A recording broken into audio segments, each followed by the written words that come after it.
Get free tech advice for your business from O2 Gurus. Search O2 Business for more. Samsung's let the ball drop in recent years. The Samsung Galaxy S in 2010 really impressed. The S2 and the S3 wowed us, and the S4 refined on that experience. The Galaxy S5, well, it was only ever really good, and good just wasn't good enough in a sea of smartphones that were doing exceptionally from HTC, Sony, and Apple.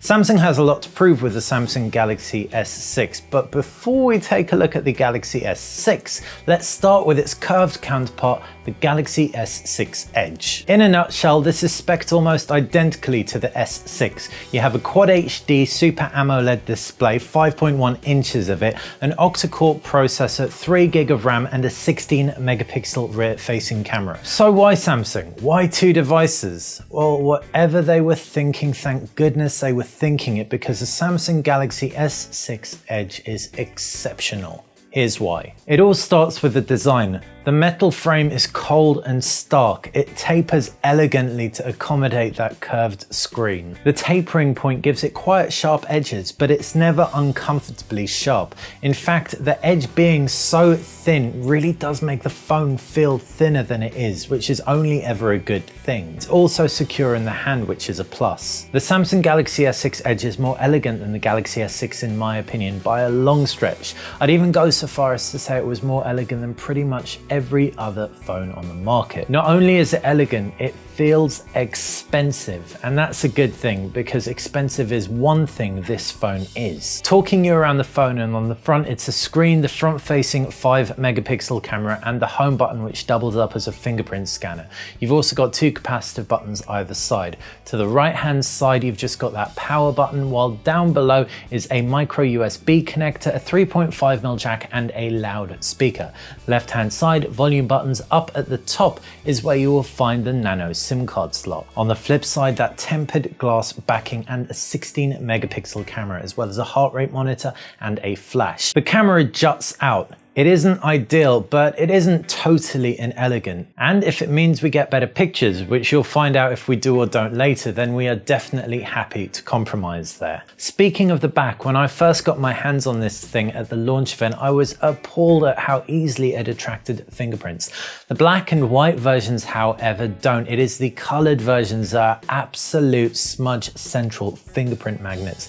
As a result, I'd really strongly recommend getting either the black or the white version. They are very gender neutral, they look incredibly elegant, especially the black one in my opinion, and on top of that they will look expensive even after you've been handling it for a couple of minutes. As for the curve itself, the dual curve is subtle, but it still managed to wow pretty much everyone I showed the phone to in my time reviewing it. Finally, it does also sit well in the pocket. 5.1 inches, this isn't small, but thanks to the flat back, relatively thin form, and the curved front, it just slides into relatively skinny jeans even pretty easily. So design-wise, Samsung is well and truly back in the smartphone race, possibly even at the top with the Galaxy S6 Edge. As for the screen, spec-wise, it nails it. This thing, along with the S6, is literally the sharpest screen around. 5.1 inches means it's sufficiently large, and the Super AMOLED tech means that it has depth and punch all at the same time.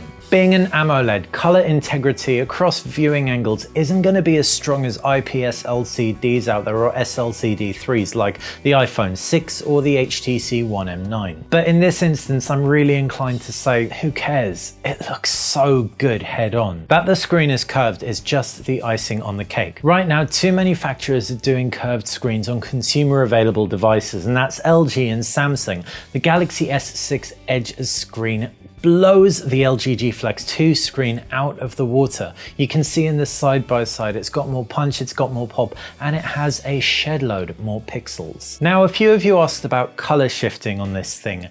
It's true, the edges do show an ever so slight vignette, but this isn't really color shifting. Being curved, the edges don't face you. I already mentioned AMOLEDs don't have the best viewing angles as far as color integrity goes. So what's happening is the edges facing the other way are just showing a slightly different hue. In fact, if you just look at the edge head on as opposed to the screen head on, it looks perfectly white. So that's the extent of the color shifting for you. Without being an apologist apologist for this. That slight vignetting and amazing screen quality of the Samsung Galaxy S6 Edge actually gave an Instagrammy kind of edginess to everything we looked at on the display. Like I said, may sound like I'm being an apologist, but it really did make everything look great, drawing all the attention to what was in the center of that screen. And it didn't really impede on quality or compromise the books that we read on this thing, the games that we played, or the films that we watched. So it may have been a happy accident, it may have been intentional from Samsung, or just a byproduct of AMOLED screens being curved.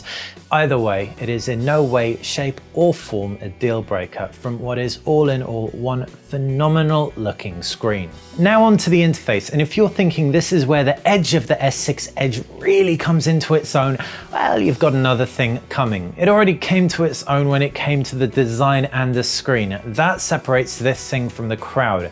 The user interface enhancements are nice, but they wouldn't convince me to buy this phone, and I doubt they will convince you either. Let's start with an overview of the UI. This is the lightest version of TouchWiz that I've seen to date. Samsung's done away with a lot of smart and not so smart features that were on the Galaxy S5. Also gone is a lot of bloatware and a fair amount of the lag that TouchWiz has become synonymous with. Unfortunately, all the lag isn't gone. Press the home button and it can take a second. Press multitasking and it can take a second. Press the applications tray and it can take a second to populate all your applications. But generally speaking, this is the fastest iteration of TouchWiz on the fastest Samsung device to date. Fundamentally, you can have a variable number of home screens and populate them with apps and widgets. You can also customize the grid size, which is pretty neat. To the left, it's Flipboard briefing. Now this feels like an ode to TouchWiz's clunky past, but fortunately you can just turn this off. As for the notification bar, it isn't two-tier like stock Android, which is a bit of a shame, but it does look and feel a fair bit cleaner if we're honest. Also cleaner is the applications tray. No more upside down alphabetical left side right organization of your apps. Instead, you just have customized ordering and you can throw your apps into folders in there as well. As with the Galaxy S6, the new S6 Edge's fingerprint scanner is awesome. Now the shape of the home button isn't as complimentary for your thumb to just nuzzle over as the iPhone's home button, but the technology works and it registers your fingerprints 99% of the time, or about that, which is mightily impressive and better than any other Android out there. Old favorites like the brilliant S Planner have returned, along with the S Health application to take advantage of that heart rate monitor around the back.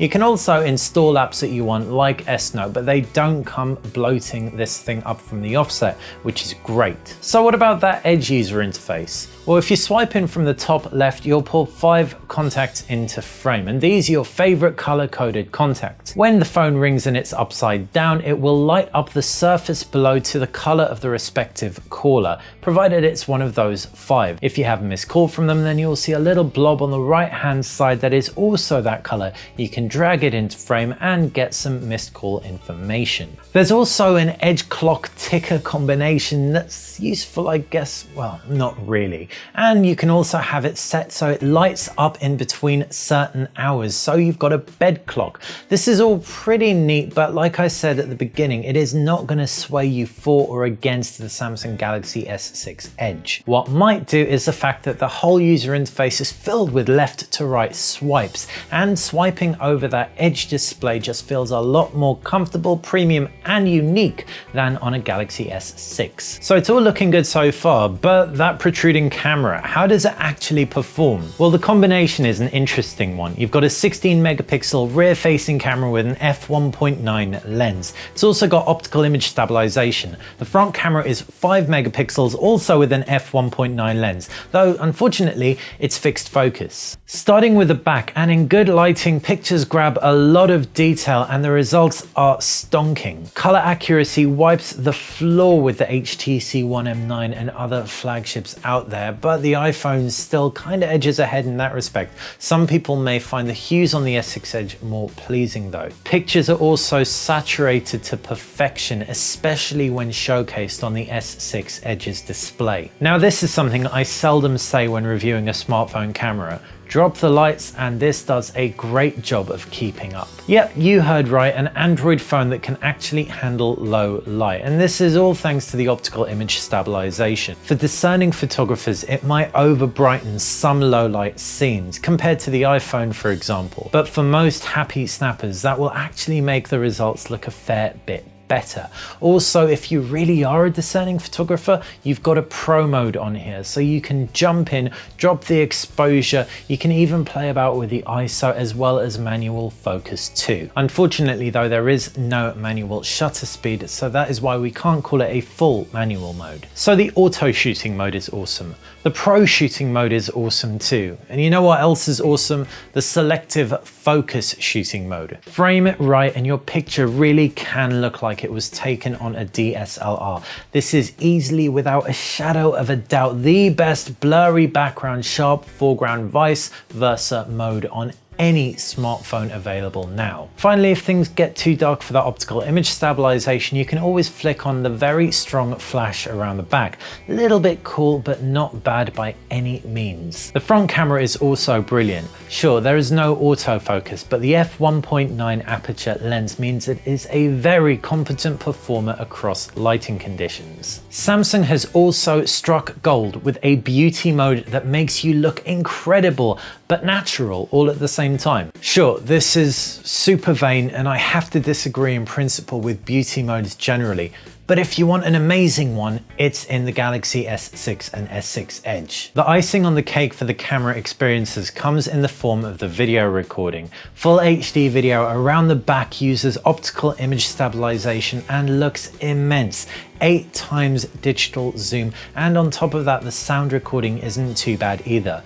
4K drops the optical image stabilization but keeps digital image stabilization at play, making sure everything isn't too shaky. Ultimately a very good stills camera and a very good video camera too. If you're waiting for me to stop gushing about the S6 Edge, then don't hold your breath, because I'm going to talk about gaming now. One of my favorite games is Dragon Quest VIII. Hardly surprising given how much I forked out for it. It is expensive, but it's amazing, and it's also very demanding. Almost every phone I've played it on has had real trouble. The Nexus 6 can hardly handle it with that QuadHD display. The HTC One M9 with its full HD display and Snapdragon 810 can play it, but you do lose a fair few frames in the process.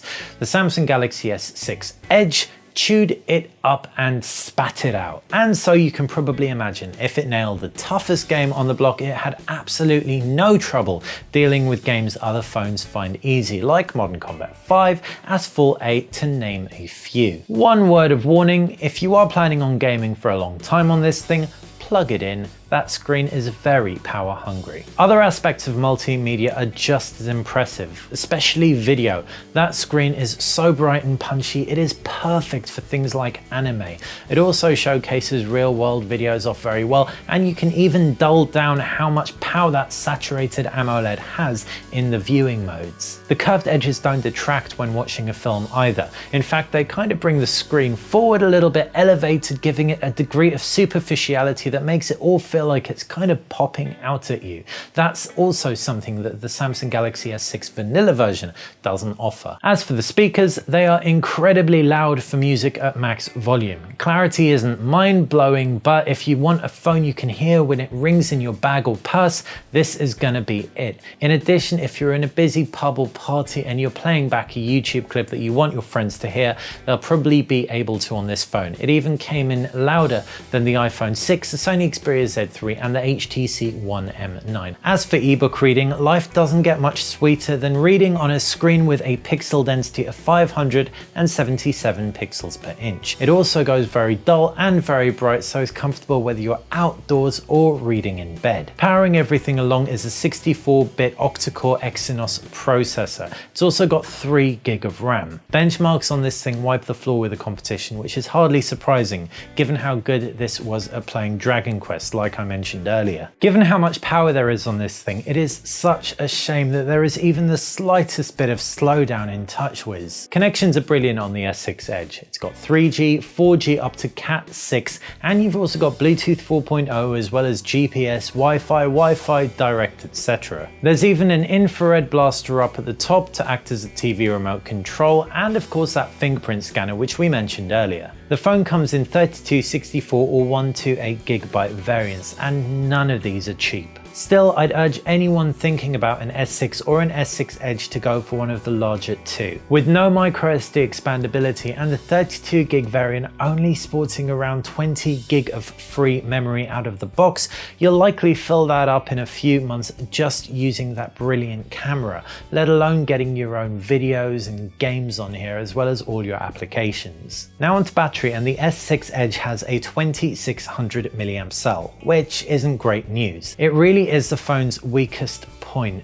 and while the S6 Edge will scrape through a day, I really do mean scrape. Having said that, Samsung has done something very clever. They've given the S6 and the S6 Edge a story, specifically a battery story. The phone charges darn quickly. It also tells you how long it'll take before it reaches full charge in the notifications bar. Finally, the phone also supports 2 standards of wireless charging, including Qi. It's almost as if Samsung knows this phone won't last from 7 AM to 11 PM all by itself, but with a little help from a midday charge, be it wired or wireless, it should definitely make it through from morning to night. Now, I've chosen to review the S6 Edge ahead of reviewing the S6, which is a little bit counterintuitive, but the reason is the S6 Edge is really special and I wanted to share it with you as soon as possible. Every time I pull it out of my pocket, I feel like the geek I'm proud to be. It reminds me why I do this. I haven't had that from many phones, let alone many phones recently. For me, that feeling is totally irrational and yet utterly priceless.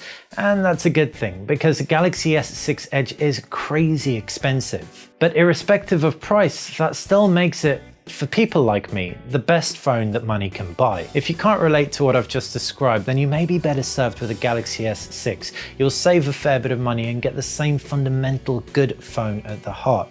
You can also check out the iPhone 6 as an alternative for its smoother user interface. The HTC One M9 has speakers that really scream quality. And finally, the Sony Xperia Z3 makes for a very good waterproof alternative. Ultimately though, if I could choose one phone to use day in, day out, it would be the Galaxy S6 Edge. And I think that really does say it all. Hopefully you've enjoyed the review. If you have, click that like button. If you have any questions about the S6 Edge, or indeed any of the phones discussed in this, or any of the videos that we've done, fire them in the comments section. And of course, if you like BTech, subscribe. That helps me out massively, and it's how you're going to stay on top of everything we do, including the upcoming Samsung Galaxy S6 review. Thanks for watching BTech.